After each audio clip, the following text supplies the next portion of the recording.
always do this thing where I think I know, I pretend I know what I'm going to read, and then you know how it goes.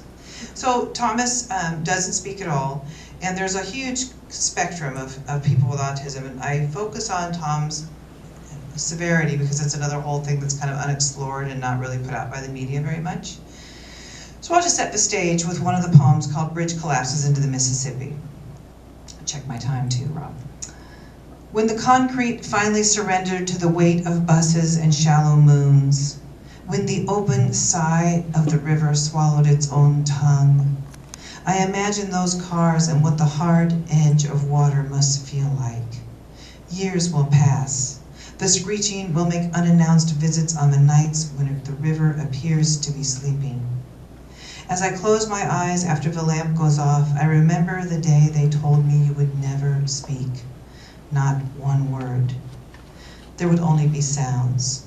20 years have passed since then, and at times I still find myself going back to the elegiac banks of the same river, watching the water silently forgive itself for not knowing how to cease.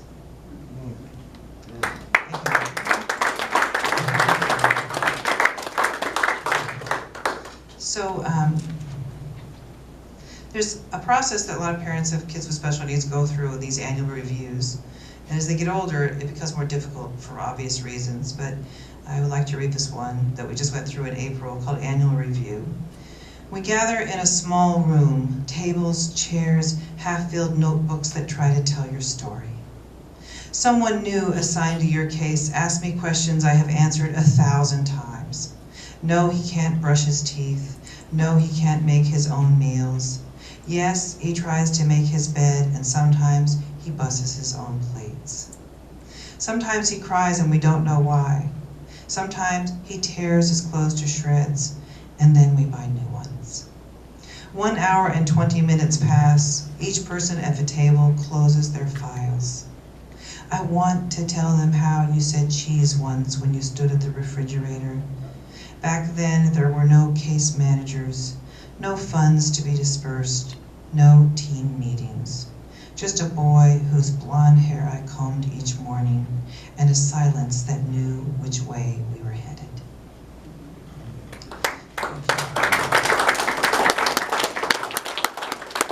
So I always like, if I have time, to read this poem about Orlando, and Orlando is the person who takes care of Thomas in his group home. People who take care of others with disabilities are the unsung heroes of our society. Many years ago, I was asked to write a poem about my hero. Not surprising that it was him. I feel completely safe, and I never thought I could say that with Thomas there. He sacrifices so much, so he's always embarrassed when I tell him I read the hero poem at my reading, but this is a 2-page poem, but it's about, it says, to a hero 12 miles away. Thomas lived in a group home for a long time in Sacramento, but now he's in Dublin, which is like 12 miles. To Tom's group home care provider. It's not because every day you make sure 6 young men are dressed and bathed and ready for another day. It's not because you make sure they all go to the dentist and get checkups, or that you drive them to Fisherman's Wharf on Saturday afternoon. It's because in the morning you straighten my son's clothing as if it were your own. It's because just before I shut the door and watch my son wrap his hand around the crook of your elbow, I know he will be okay, even after the sun has left me and the house has gone dark. It's because I thought I would never go to Disneyland with my son again. But you drove for 11 hours in a van with 6 disabled young men and 4 staff members and let me go quietly on the Peter Pan ride when everyone was hungry for dinner. It's because now when I drive up the street and park in the driveway, I will find you spackling a damaged wall, or tending to the sprinkler in the front yard, perfecting the art of fixing what's broken. I remember the first night when I had to leave my son with you, and how you let me call as many times as I needed. I didn't know what he'd be having for breakfast the next morning. I didn't know what pajamas you would choose for him that night. But I knew somehow the twilight would know, and I could trust and see the complexities of its shadows. Sometimes at night when it's late and the last lamp is off in the house, I think back to the first loss, how a diagnosis can sever the limbs of knowledge, how the phrase group home can make the walls crumble. I think about how different a road feels when you drive to something as opposed to away. And I think of you and I think about my son sleeping in the room 12 miles away, how a life can be wrapped and unwrapped in 1,000 different colors, how one person can make an origami out of any shape of loss and make it somehow feel like gratitude. I still kind of have a hard time with reading that one.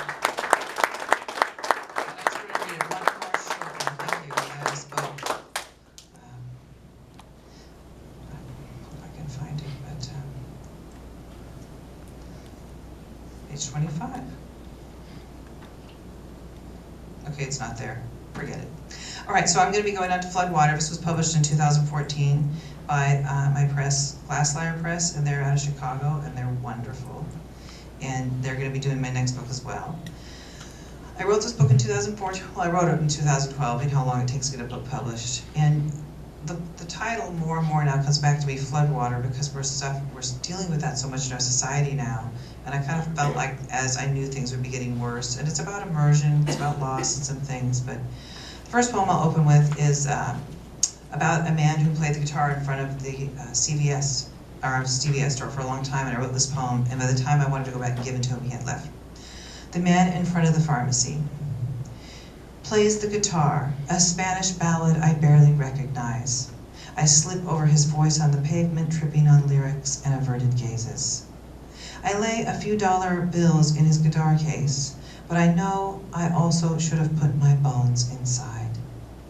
Maybe he could sing them unbroken. Maybe he sees in me the marrow of songs I have swallowed since birth.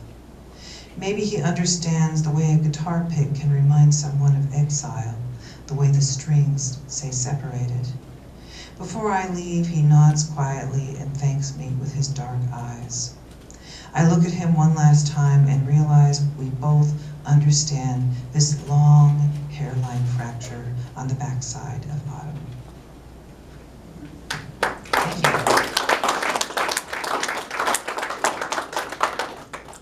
This one's just about self-reflection. It's kind of an irony, but poets have minds where we just have these moments where we're like, well, what if that was possible? I always think it's great that poets think in all these other possibilities in all these different scenarios, but it also makes me very neurotic because, you know, you can think of 1,000 different possibilities for one moment. So it's both a blessing and a curse sometimes, especially if you live with me, right, honey? Asymmetry. What if you were your own reflection standing there looking at your life from within the mirror, watching yourself pass back and forth, hanging up clothes, folding towels, putting yourself in the drawer when no one else is looking? Would you forget the coarse, heavy blankets, the dreams that burn your skin? Would your tongue fold back into itself until you finally understood the mimes, their gloved hands, their painted faces? Would you reach out your own hand, motion to yourself to look under the bed, and find your own silence waiting there, gathering dust? Thank you.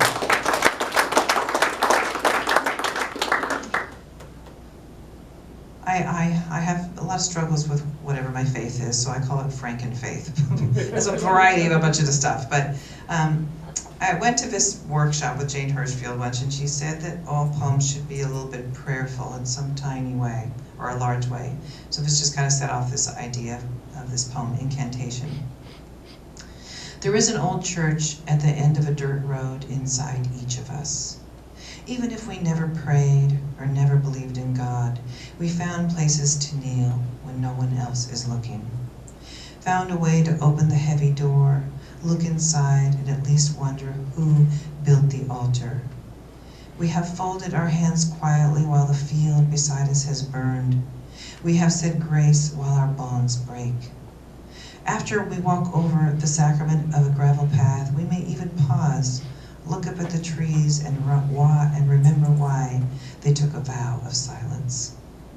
Once every winter, we may leave the house before anyone is awake, step carefully across the burnt offerings of dawn, meander across a field with too much undergrowth, and finally remember why we've forgotten how to genuflect in the stillness.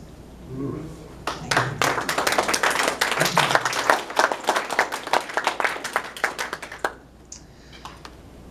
watch too many crime shows. It's a given in my family. But there's a, I love those crime mysteries, but I did write this poem just with a twist on it. It's called Search Party. Send out the cadaver dogs, barking, salivating. Send them every day until you think you know me. But you will not find me here in this field of grass. I started dismembering myself years ago. My arms belong to countries where other wars still burn. My legs belong to the ocean where salt is marrow, full of cord and knotted blood cells. My teeth are stuck in Stonehenge, chipped and shaved down in the prongs of slanted history. Autumn will come and go.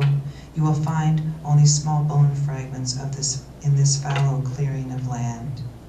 You will find small trinkets that look like a broken mind, but you will discard them as you did me. At night, the dogs will eat quietly on your back porch, sleep and dream about this death I could not give you. So, thank you. I'm going to read some poems from my new manuscript as kind of a teaser, but I have what author doesn't like, book swag. So I have some swag, just these little cards. If you're interested in it, it's coming out in January 2020. Hang on. So I'll just put the thing there, and if you want to come pick one up, just feel free. That cover, I just love it, and I toiled over it with the artist, because as a writer, I'm not very good about, it's like, this is what I want, and this is what she's heard I wanted, and kind of came out as a cross between all of them, but I was really happy with it.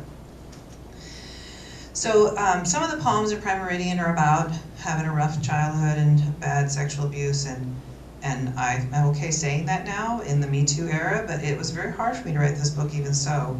It's not all about that. There's only parts of it that are about that, but this is kind of like a whole thing for me to finally come out with some of these poems. But a lot of the poems are also about the earth and how it's fractured and broken and hurting, and all what we're going through is this parallel between inner brokenness and outer. So to set the stage, I'll just read the title poem. Prime Meridian. Step upon the earth as if it is melting. Fold the continents as if the borders were already singed at the edges. Hold a container and let all of the oceans run inside of it. Drink the salt until it's all that's left of us. Succumb to the talons of the last orphaned eagle. Let it pull you up by your shirt collar and sail you across the life you were supposed to have. Look down and watch the glaciers fall, the oceans rise, the inlets of every river drown inside themselves. Listen for the sound of your own voice falling backwards. Listen for the sound of the ocean turning itself under, as if the earth were a womb and you the child passing through. Next one is called Deboning a Fish. I wonder what the fish saw in my father before he gutted them. Were they relieved to know they'd soon be out of misery? Relieved to stop the gasping for air, to cease the futile flailing around the countertop? Did they wait within themselves and pray for the long knife? Did they remember the lake, its muddy bottom, knowing they can never return?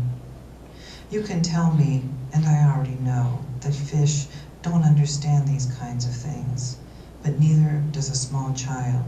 At some point, don't we all beg for mercy?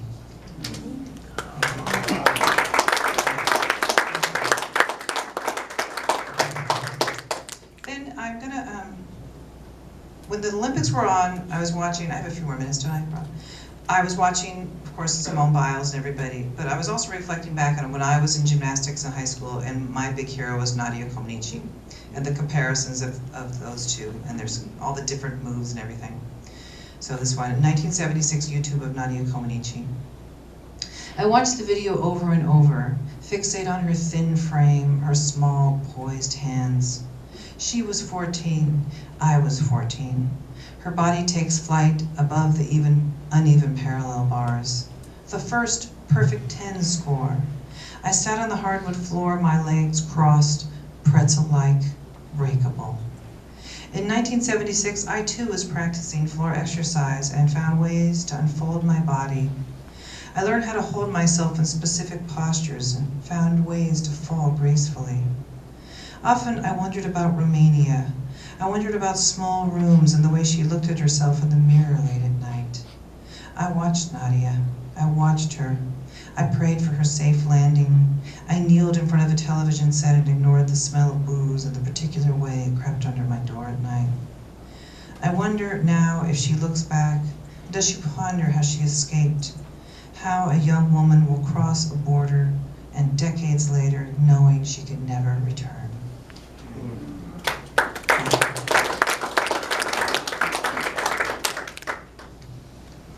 going to end with just two more. I've kind of inundated with superhero movies in all the Marvel movies in the last several years, but we're always going to one because it's just kind of good entertainment, but at least I got a good poem from it. Superhero movie. Someone is always vengeful, someone is always hiding. The ground is always shaking. The story is never the story. The Avengers meet in secret places as the black feral cats watch in silence, wishing they too may someday be granted wings. The villain practices shedding his own skin in dark basements. There are clandestine conversations that find us when our veins are laden with twilight. A half catatonic stranger stands on the curb but soon disappears. The sky is now streaked in mayhem. The night trips on its own shoestrings. Someone is always you. Someone is always me. The last one, it's also in the book. We have a really beautiful backyard, and we live in Livermore, and there's this black squirrel there in the backyard for a long time, and I have a very complicated relationship with the squirrel, and I won't over-describe it because the poem will describe it on its own. Omen. For 3 years, the black squirrel visits our backyard. I say I hate it. It doesn't look right. I read in science magazines that it's a mutation, a normal occurrence in nature, but every day I think it is a bad omen. Every day I encourage the dogs to run after him. I watch his whirling, curling ascent up the tree. I find horizontal relief as he moves away from me into the next yard. Winter passes through me. A close friend my age dies of a brain tumor. I do not wear black to the funeral. Later that week, I step outside at mid-afternoon and see the black squirrel sitting quietly by our pond. Our eyes meet, and for that split second, I see how I have banished the secret body within the body. I see his small heart beating, how sorrow fills a cavern and keeps beating. Thank you so much, everybody.